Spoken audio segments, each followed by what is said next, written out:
Good morning students. आज हम भौतिक भूगोल में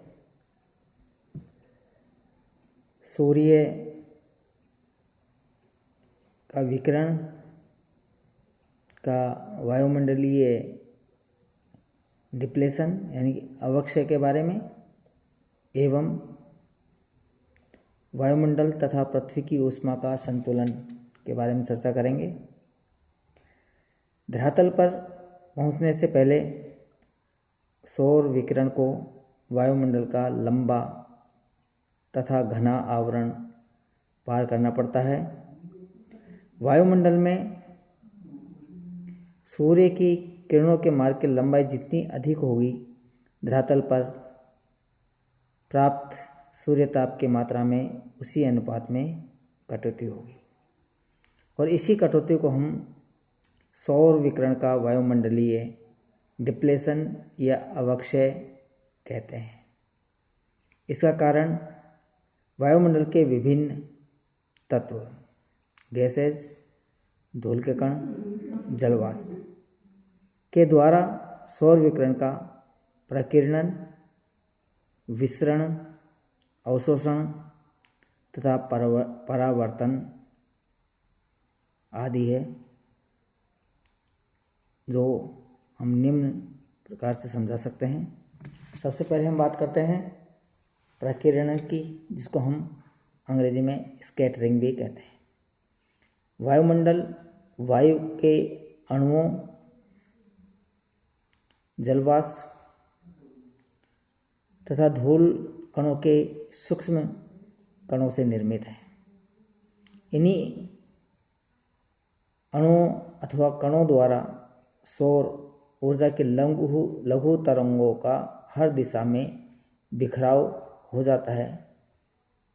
इसी क्रिया को हम प्रकीर्णन कहते हैं। दूसरा है विसरण, डिफ्यूजन। जब किरणों के मार्ग में ऐसे अणु या कण, जिसको हम कह रहे हैं गैस, धूलकण, जलवाष्प, पड़ जाते हैं, जिनका व्यास प्रकाश की किरणों अथवा ऊर्जा की तरंगों के तरंग दैर्ध्य से बड़ा होता है, यानी कि लेंथ वेव से बड़ा होता है, तब उनसे सभी तरंगें छोटी या बड़ी इधर उधर परावर्तित हो जाती है। इस प्रक्रिया को प्रकाश का विसरण कहते हैं। एब्जॉर्प्शन, अवशोषण। अवशोषण की दृष्टि से वायुमंडलीय गैसों का विशेष महत्व नहीं है, क्योंकि वे सौर विकिरण के लघु तरंगों के लिए पारदर्शक होती है। केवल ऑक्सीजन, ओजोन तथा कार्बन डाइऑक्साइड गैस ही अवशोषण की क्रिया में कुछ भाग लेती है। सौर विकिरण के अवशोषण में जलवाष्प मुख्य भूमिका अदा करता है। वायुमंडल में लगभग 50 किलोमीटर की ऊंचाई पर ऑक्सीजन उन सभी लघु तरंगों का अवशोषण करती है जिनका वेवलेंथ 0.26 माइक्रोन से कम होता है। ओजोन गैस भी सौर विकिरण के लघु तरंगों अथवा पराबैंगनी किरणों का अवशोषण करती है। सूर्यताप का अवशोषण कर लेने के बाद ये अवशोषक गैसें स्वयं गर्म हो जाती है तथा उनसे परिवर्तित ऊष्मा का दीर्घ तरंग विकिरण होने लगता है, यानी कि जो लॉन्ग वेव्स है उनसे, यानी धरातल के द्वारा वापस उसका विकिरण होने लगता है। इसके बाद आता है रिफ्लेक्शन, परावर्तन। जब प्रकाश की किरणें किसी धरातल पर पड़ती है तब उसका कुछ भाग परावर्तन के नियमों के अनुसार परावर्तित हो जाता है। इसी प्रक्रिया को कहते हैं। परावर्तन की मात्रा धरातल के चिकनेपन पर भी निर्भर करती है। आपतित विकिरण और अंतरिक्ष की और परावर्तित विकिरण की मात्रा के अनुपात को हम पृथ्वी का एल्बिडो भी कहते हैं। यह स्थिर नहीं है। संपूर्ण पृथ्वी का एल्बिडो 4Z से 44% से 43% तक माना जाता है। अब हम बात करते हैं वायुमंडल द्वारा पृथ्वी की ऊष्मा का संतुलन।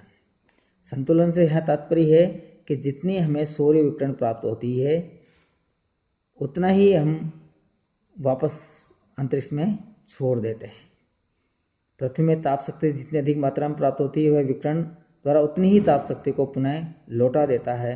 यही कारण है कि पृथ्वी वायुमंडल में लगातार गर्म होते हैं और नहीं ठंडे होते हैं। अर्थात पृथ्वी को सौर्य विकिरण से जितनी अधिक ऊर्जा मिलेगी पृथ्वी के द्वारा उतनी ही अधिक ऊर्जा का निष्कासन होता रहेगा। यदि पृथ्वी कम ऊर्जा का निष्कासन करती है तो सूर्य विकिरण की मात्रा से पृथ्वी का तापक्रम धीरे धीरे बढ़ने लगता है।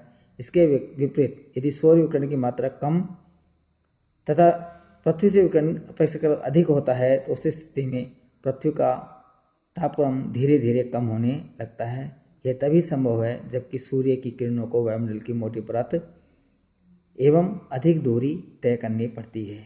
इस प्रकार यदि संपूर्ण पृथ्वी पर प्राप्त होने वाले ताप संतुलन के आंकड़ों का अध्ययन किया जाए तो यह सत्यता से काफ़ी दूर बैठते हैं।